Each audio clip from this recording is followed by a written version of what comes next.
வணக்கம். இன்னைக்கு நாம ஒரு ரொம்ப ரொம்ப சுவாரஸ்யமான, அதே சமயம் ஆழ்மான தேடலுக்குள்ள போக போறோம். உங்களுக்கு ஒரு ஆச்சரியமான விஷயம் சொல்லட்டுமா? சொல்லுங்க. நீங்க வாழ்க்கையில தேடி தேடி அனுபவிக்கிற ஒவ்வொரு சுகமும், ஒவ்வொரு இன்பமும் உண்மையில உங்க உடம்போட ஆயுள சிறுக சிறுக குறைச்சிட்டு இருக்குன்னு சொன்னா நம்புவீங்களா? ஆஹா! ஆரம்பமே ரொம்ப அதிரடியா இருக்கே! ஆமா. நாம எல்லாருமே ஆரோக்கியமா வாழணும், மன அமைதியோட இருக்கணும்னு தான் தினமும் ஓடிட்டு இருக்கோம். ஜிம்முக்கு போறோம், டயட் இருக்கோம். ஆனா, இதெல்லாம் வெறும் வெளிப்புற பூச்சுகள் மட்டும்தான். கரெக்ட். இது எல்லாமே வெளியில பண்ற விஷயங்கள். ஆனா, உங்க உடம்புக்குள்ள ஓடுற ஒரு கண்ணுக்கு தெரியாத பேட்டரி ஒண்ணு இருக்கு. அந்த பேட்டரி தான் உங்க ஒட்டுமொத்த உடல் நலனையும், மன அமைதியையும் தீர்மானிக்குது. இத பத்தி தான் இன்னைக்கு அலசப் போறோம். ரொம்ப முக்கியமான தலைப்பு இது. ஆமா. இன்னைக்கு நாம எடுத்திருக்கிற ஆதாரம் பிறப்பிற்கு முன், இறப்பிற்கு பின் உயிரின் நிலை அப்படிங்கிற ஒரு மிகச்சிறந்த தத்துவ சொற்பொழிவு. இதுல இந்த உயிர் சக்தியை எப்படி சமநிலைப்படுத்துறதுன்னு அறிவியலோட இணைச்சு பேசியிருக்காங்க. இதுல கவனிக்க வேண்டிய ரொம்ப சுவாரஸ்யமான விஷயம் என்னன்னா, சொல்லுங்க. இந்த ஆதாரம் வெறும் தத்துவத்தையோ, ஆன்மீகத்தையோ மட்டும் காத்துல பறக்க விட்டு பேசல. மனிதனோட பௌதிக உடற்கூறியல், அவனோட உணர்ச்சிகள், நோய்கள்னு எல்லாத்தையும் ஜீவகாந்தம், அதாவது பயோமேக்னட்டிசம் அப்படிங்கிற ஒரு நுட்பமான அறிவியல் புள்ளில இணைக்குது. ஆமா, அதுதான் என்னையும் ரொம்ப சிந்திக்க வச்சது. பாத்தீங்கன்னா, ஒரு பெரிய சித்திரத்தோட பொருத்தி பார்க்கும்போது நம்ம இன்பம், துன்பம், நோய் எல்லாத்தையும் ஒரு இயற்பியல் விதி மாதிரி துல்லியமா விளக்க முடியுது. நாம ஏன் காரணமே இல்லாம சோர்வடைறோங்கிற ஆணி வேற இது காட்டுது. கண்டிப்பா. இப்போ ஆரோக்கியம் பத்தி பேசுறதுக்கு முன்னாடி, அதை இயக்குற அந்த பேட்டரி, அதாவது அடிப்படை உயிர் சக்தினா என்னன்னு நம்ம புரிஞ்சுக்கணும் இல்லையா? நிச்சயமா புரிஞ்சுக்கணும். இந்த ஆதாரம் உயிருங்கிறத பத்தி ஒரு பிரமிப்பூட்டும் விளக்கத்தை கொடுக்குது. உயிர்னா ஏதோ ஒரு ஒளியோ பெரிய உருவமோ கிடையாது. சித்தர்கள் தியானத்துல ஒரு கணக்கீட்ட கண்டுபிடிச்சிருக்காங்க. ஆமா, அந்த பசுவின் ரோமம் உதாரணம் தானே. அதேதான். ஒரு பசுவோட ரோமத்தை எடுத்து அதோட கணத்தை 1,00,000 கூறுகளா பிரிச்சா அதுல ஒரு கூறு எவ்வளவு சின்னதா இருக்குமோ அதுதான் ஒரு உயிர் துகளோட அளவாம். எனக்கு இத படிக்கும்போது ஆச்சரியமா இருந்துச்சு. உண்மையிலே ஆச்சரியமான விஷயம்தான். கண்ணுக்கே தெரியாத இந்த ஒரு நுண்ணிய துகள் தான் நம்ம உடம்பே இயக்குது. அது எப்படி சாத்தியம்? அவ்ளோ சின்ன துகள் எப்படி இவ்ளோ பெரிய சக்தியை உருவாக்குது? அது அந்த நுண்ணிய துகளைத்தான் விண் அல்லது பரமாணுன்னு சொல்றாங்க. அறிவியல்ல இத எனர்ஜி பார்ட்டிகள்னு சொல்லலாம். இப்போ பிரபஞ்சத்தோட அமைப்பை கொஞ்சம் கற்பனை பண்ணி பாருங்க. சரி, கற்பனை பண்ணிக்கிறேன். எல்லையற்ற, எங்கும் நிறைந்திருக்கிற ஒரு சுத்தவெளி இருக்கு. அதுல எந்த அசைவும் இல்ல. அதுக்கு ஒரு மாபெரும் அழுத்தம் இருக்கு. அந்த அழுத்தத்தால உள்ள இருக்கிற இந்த உயிர் துகள்கள் ரொம்ப அதிவேகமா தன்னைத்தானே சுத்த ஆரம்பிக்குது. ஓஹோ! அப்போ அசையாம இருக்கிற சுத்தவெளிக்கும் வேகமா சுத்துற துகள்களுக்கும் நடுவுல ஒரு உரசல் ஏற்படுது. மிகச்சரியாக சொன்னீங்க. பௌதிக விதிப்படி உரசல் ஏற்பட்டால் அங்க சக்தி உருவாகும்ல. அப்படி உருவாகிற அந்த காந்த ஆற்றலைத்தான் நாம ஜீவகாந்தம்னு சொல்றோம். இதுதான் நம்ம ஒவ்வொரு செல்லுக்குள்ளேயும் ஊடுருவி ஓடிட்டு இருக்கு. ஒரு நிமிஷம். நீங்க உரசல்னு சொன்ன உடனே எனக்கு ஆதாரத்திலிருந்து ஒரு அட்டகாசமான உதாரணம் ஞாபகம் வருது. தெருவுல கத்திக்கு சாண பிடிப்பாங்க தெரியுமா? ஆமா, சக்கரத்தை வேகமா சுத்துவாங்களே. அதேதான். சுழல்ற சக்கரத்து மேல அசையாம இருக்கிற கத்திய வைக்கும்போது அந்த உரசல்ல நெருப்பு பொறிவு பறக்கும் பாருங்க. அதே மாதிரிதான் நிலையான இறைவெளிக்கும் சுத்துற அணுவுக்கும் நடக்கிற உரசல்ல நம்ம உடம்ப இயக்குற சக்தி பொறி பொறியா உற்பத்தி ஆயிக்கிட்டே இருக்கு. கரெக்ட். இத வச்சு பார்த்தா நாம ஒவ்வொருத்தருமே நடமாடும் ஒரு பவர் ஹவுஸ் தான் சொல்லணும். ஆமா, நடமாடும் மின் உற்பத்தி நிலையம். நம்ம உடம்பு வெறும் சதைப்பிண்டம் இல்ல, பல கோடி செல்களால கட்டப்பட்ட பிரம்மாண்டமான இயற்பியல் அமைப்பு. மூளையோட கட்டளைகளை கடத்துறது, ரத்தத்தை ஓட வைக்கிறது எல்லாமே இந்த ஜீவகாந்த சக்தி தான். நதி மாதிரி ஓடிட்டே இருக்கு. ரொம்ப தெளிவா இருக்கு. சரி, உடம்புக்குள்ள சக்தி எப்படி உற்பத்தியாகி ஓடுதுன்னு புரிஞ்சிருச்சு. ஆனா நம்ம நோக்கம் ஆரோக்கியம் சம்பந்தப்பட்டது. இவ்ளோ சீரா சக்தி ஓடும்போது நமக்கு ஏன் வியாதிகள் வருது? ரொம்ப நல்ல கேள்வி. ஆதாரத்துல என்ன சொல்றாங்கன்னா, உடம்புக்குள்ள ஓடுற சக்தி ஏதோ ஒரு காரணத்தால தடைப்பட்டா அந்த இடத்துல இருக்கிற செல்கள் அந்த அழுத்தத்தை மின் சக்தியா, அதாவது எலக்ட்ரிசிட்டியா மாத்திடுது. இதுக்கு பேர் தான் மின்குறுக்கு. மின்குறுக்கு, அதாவது ஷார்ட் சர்க்கியூட்னு சொல்றாங்களே அதுவா? ஆமா, அதேதான். எனக்கு இங்க ஒரு நியாயமான சந்தேகம் வருது. இப்போ எனக்கு ஒரு முள் குத்துது, இல்ல ஒரு வைரஸ் காய்ச்சல் வருதுன்னு வச்சுப்போம். அது நரம்பு சம்பந்தப்பட்டதோ இல்ல கிருமிகள் சம்பந்தப்பட்டதோ தானே? அதுக்கும் காந்த சக்திக்கும் என்ன சம்பந்தம்? பாத்தீங்கன்னா நரம்புகள் சிக்னலை கொண்டு போகுது, கிருமிகள் தாக்குதுங்கிறதெல்லாம் உண்மைதான். ஆனா அதோட அடிப்படை மெக்கானிசம் என்னன்னு பார்த்தா அங்க நடக்கிறது இந்த மின்குறுக்கு தான். எப்படி கொஞ்சம் விளக்கமா சொல்ல முடியுமா? இப்போ உங்க உடம்புக்குள்ள ஜீவகாந்தம் எல்லா செல்களுக்கும் சீரா ஓடிட்டு இருக்கு. ஒரு வைரஸ் தொற்றோ இல்ல விரல்ல கத்தி அறுத்துருச்சோன்னா அந்த இடத்துல அணுக்களோட சீரான அழுக்கு குலைஞ்சு போயிடும். ஓ, அதிர்வெண் மாறிடுமா? ஆமா, ஃப்ரீக்வன்சி மாறிடும்.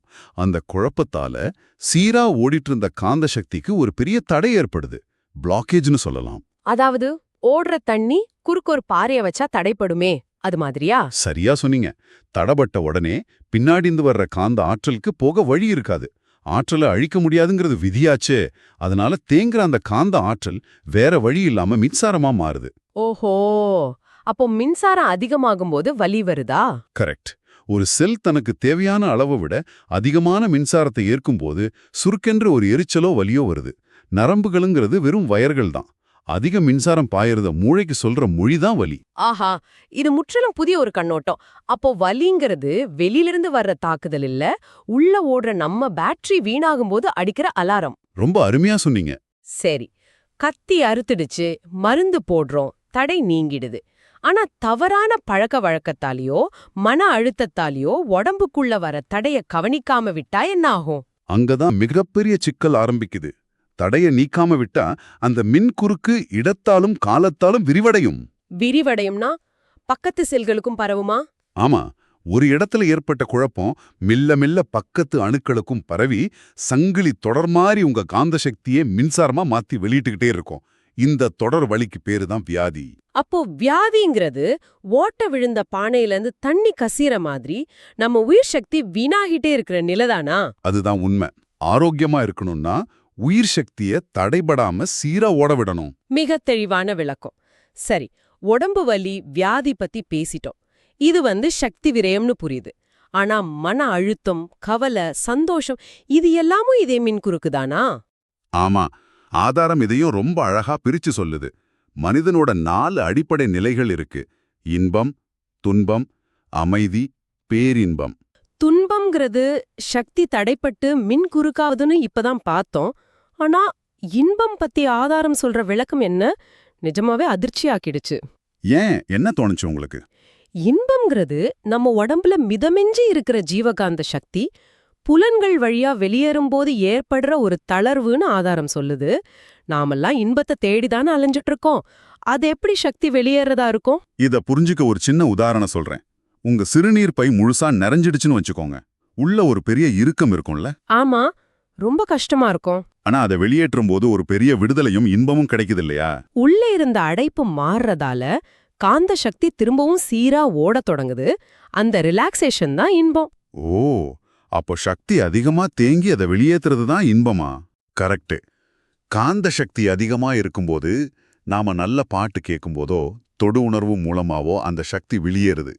சக்தி வெளியேறத தான் மனித மனம் இன்பம்னு தப்பா புரிஞ்சுக்குது. ஒரு நிமிஷம், இத கொஞ்சம் ஆழமா யோசிச்சா எனக்கே பயமா இருக்கு. இன்பம் தேடிதான் வாழ்க்கையை ஓட்டுறோம். ஆனா இன்பம்ங்கிறதே நம்ம பேட்டரி சார்ஜ வெளியேத்துறது தானா? ஆமா, அதுதான் இயற்கையோட சூட்சமா. அப்போ அதிகமா சாப்பிடுறது, அளவுக்கு மீறி பாலியல் இன்பங்கள் தேடுறதுன்னு புலனின்பங்கள்லயே உழண்டுட்டு இருந்தா நம்ம பேட்டரி சீக்கிரமே காலியாயிடுமே. அமைதியை எப்படி காப்பது? நீங்க சரியா பாயிண்ட புடிச்சிட்டீங்க. இருப்பு குறையும் போது பேராசையால் இன்பம் தேடனா அடிப்படை உயிர் சக்தியே குறைய ஆரம்பிக்கும். அதனாலதான் காந்த மையம் அப்புறம் வித்து சக்தி பத்தி ஆதாரம் ரொம்ப வலியுறுத்துது. இந்த வித்து சக்தி பத்தி பேசும்போது எனக்கு ஒரு சந்தேகம். இது ஏதோ தார்மீக போதனை மாதிரி தெரியுதே, இதுக்கும் இயற்பியலுக்கும் என்ன சம்பந்தம்? பேட்டரி உதாரணத்தோடவே பார்க்கலாம். பேட்டரிக்குள்ள மின்சாரம் வெளியே கசியாம இருக்க ஒரு இன்சுலேஷன் அல்லது எலக்ட்ரோலைட் திரவம் இருக்கும்ல? ஆமா, அப்போதான் சார்ஜ் நிக்கும். அதே மாதிரி தான் நம்ம உடம்பும். நம்ம உயிர் சக்தி ரொம்ப லேசான ஆற்றல். அது வெளியே போக துடிக்கும். அதை உடம்புக்குள்ளேயே தக்க வைக்கிற ஒரு இன்சுலேஷன் தான் அந்த வித்து சக்தி. கருமையத்திலே இது இருக்கு. அப்போ தொடர்ச்சியா புலனின்பங்கள்ல ஈடுபட்டு வித்து சக்தியை வீணாக்குனா பேட்டரியோட இன்சுலேஷன் தேஞ்சிடுமா? மிகச்சரி. இன்சுலேஷன் குறைந்த பேட்டரி எப்படி சார்ஜ் நிறுத்தாதோ அதே மாதிரி வித்து சக்தி குறைஞ்ச உடம்பால உயிர் சக்தியை தக்க வைக்க முடியாது. அப்போ காந்த ஆற்றல் குறைஞ்சு சீக்கிரமே முதுமை வந்துடும். ஆமா, நோய்கள் தாக்கும், மனச்சோர்வு வரும். அதனால அமைதியும் நீண்ட ஆயுளும் வேணும்னா வித்து சக்தியை காக்க வேண்டியது ரொம்ப ரொம்ப முக்கியம். வரவும் செலவும் சமமா இருந்தா அது அமைதி. எந்த தடையும் இல்லாம மனம் இறை வழியோட ஒடுங்கிறது தான் பேரின்பம் இல்லையா? சூப்பர். வாழ்ற காலத்துல பேட்டரியை எப்படி பாதுகாக்கிறதுன்னு புரிஞ்சிடுச்சு. இப்போ அடுத்த கட்டத்துக்கு போவோம். போலாம், கேளுங்க. ஒருவேளை நம்ம பேட்டரி முழுசா தீர்ந்துடுச்சு, அதாவது உடம்பு இறந்துடுச்சுன்னா இந்த சக்திக்கு என்ன ஆகுது? ஏன்னா சக்திய ஆக்கவோ அழிக்கவோ முடியாதுன்னு இயற்பியல் சொல்லுதே. ரொம்ப ஆழமான கேள்வி. ஆத்மாக்கள் மறுபிறவி எடுக்குதுன்னு ஒரு நம்பிக்கை இருக்கு. ஆனா இறந்தவங்களே திரும்ப திரும்ப பொறக்கறாங்கன்னா மக்கள் தொகை எப்படி இத்தனை கோடியா அதிகரிச்சுட்டே போகுது? அந்த கணக்கு ரொம்ப இடிக்குதே. நீங்க கேக்குறது மிக சரியான லாஜிக். மக்கள் தொகை மாறாம அப்படியே தானே இருக்கணும், ஆனா பெருகிட்டே போகுது. அப்போ உண்மையான மறுபிறவிங்கிறது என்ன? இத ஆதாரம் அறிவியல் பூர்வமா விளக்குது. என்ன சொல்லுது? பிறவிங்கிறது எங்கேயோ வானத்திலிருந்து ஆத்மா பறந்து வந்து உடம்புக்குள்ள புகுறது கிடையாது. உண்மையான மறுபிறவிங்கிறது கருமையம், அதாவது ஜெனடிக் இம்ப்ரிண்ட் மூலமா நடக்கிறது. கருமையம்னா நம்ம டிஎன்ஏவை சொல்றீங்களா? ஆமா, அது ஒரு பிரம்மாண்டமான பயாலஜிக்கல் ஹார்ட் டிரைவ்னு வச்சுக்கலாம். ஒரு மனிதனோட குணங்கள், நோய்கள், அறிவாற்றல் எல்லாம் சுருக்கப்பட்டு வித்து சக்தியில பதிவாகிடுது. ஓஹோ, அப்போ அப்பா அம்மா இணையும் போது அந்த ஹார்ட் டிரைவ் டேட்டா அடுத்த தலைமுறைக்கு காப்பி ஆகுதா? கரெக்ட். உங்களோட எண்ணங்கள் உங்க குழந்தைங்க மூலமா தொடர்ந்து வாழ்றது தான் இயற்கை காட்டுற உண்மையான மறுபிறவி. அப்போ இறந்ததுக்கு அப்புறம் சொர்க்கம் நரகம்னு சொல்றதெல்லாம் என்ன? அப்புறம் பேய் ஆவி பத்தி எல்லாம் இந்த காந்தவியல் என்ன சொல்லுது? சொர்க்கம் நரகம்ங்கிறது அது வேற எங்கேயும் இல்ல, அது மனிதனோட மனநிலை தான். நம்ம இயங்குற ஆப்ரேட்டிங் சிஸ்டம் மாதிரி. சக்தியை வீணாக்காம அமைதியா வாழ்ந்தா இந்த பூமியிலேயே சொர்க்கம்தான். அறியாமையில உழன்றா நரகம். பேய்கள் பத்தி? அதுவும் ஜீவகாந்தத்தோட அறிவியல் விளைவுதான். வயசாகி இயற்கையா இறக்கும்போது பேட்டரி சக்தி குறைஞ்சு வான்காந்தத்தோட மென்மையா கலந்துடும். ஆனா விபத்திலேயோ தற்கொலையிலயோ திடீர்னு இறக்கும்போது என்ன ஆகுது? பேட்டரி ஃபுல் சார்ஜோட இருக்கும், ஆனா உடம்பு மிஷின் உடைஞ்சிடுமா? ஆமா, அந்த முழுமையான காந்த சக்தி அவர் இறந்த பயம் அதிர்ச்சியோட ஒரு குறிப்பிட்ட அதிர்வெண்ம பூமியை விட்டு விலக முடியாம தேங்கி நிக்கும். இதுதான் மக்கள் பேயின்னு பயப்படுறாங்க. ஹோ, வன்முறையா இயங்குற தேங்கிய காந்த பதிவு தான் பேயா? கண்டிப்பா. அதுவும் காலப்போக்குல வான்காந்தத்துல கொஞ்சம் கொஞ்சமா கரைஞ்சிடும். இதையெல்லாம் ஒருங்கிணைச்சு பாக்கும்போது ஒரு பெரிய தெளிவு கிடைக்குது. இறந்த பின்னாடி யாரோ இன்பம் தருவாங்கன்னு பயந்து வாழாம வாழ்ற ஒவ்வொரு நொடியும் விழிப்புணர்வோட வாழணும்னு புரியுது. நிச்சயமா. ஆரோக்கியம், அமைதிங்கிறது வெளியில எந்த கோவில்லயோ ஸ்பெஷல் டயட்லயோ இல்ல. நமக்குள்ள ஓடுற இந்த ஜீவகாந்த சக்தியோட வரவு செலவு கணக்குல தான் இருக்கு. உணர்ச்சிகள்ல சிக்காம உடலுக்கும் உயிருக்கும் உள்ள இந்த ஈர்ப்பியல் தொடர்பை உணர்ந்து வாழ்றது தான் உண்மையான விடுதலை. இந்த வீடியோ உங்களுக்கு பிடித்திருந்தால் மறக்காமல் gravity god spiritual reality YouTube சேனலுக்கு சப்ஸ்கிரைப் செய்யுங்கள். நிறைவா ஒரு ஆழமான கேள்வியை நான் கேட்க விரும்புறேன். இறந்த ஒருத்தரோட பதிவுகள் வான்காந்தத்துல கலக்கும்போது ஒத்த அதிர்வெண் உள்ள உயிரோட இருக்கிற மனிதர்களை ஈர்த்து இணையன்னு பார்த்தோம்ல? ஆமா, பார்த்தோம். அப்போ இன்னைக்கு இந்த நிமிஷம் நீங்க உங்க மனசுல வளர்த்துட்டு இருக்கிற எண்ணங்களும் ஆசைகளும் பிரபஞ்சத்துல எந்த வகையான பதிவுகளை உங்களை நோக்கி ஈர்த்துட்டு இருக்குன்னு எப்போவாது யோசிச்சிருக்கீங்களா? உங்க காந்த அலைவரிசை எதை ஈர்க்குதுன்னு சிந்திச்சு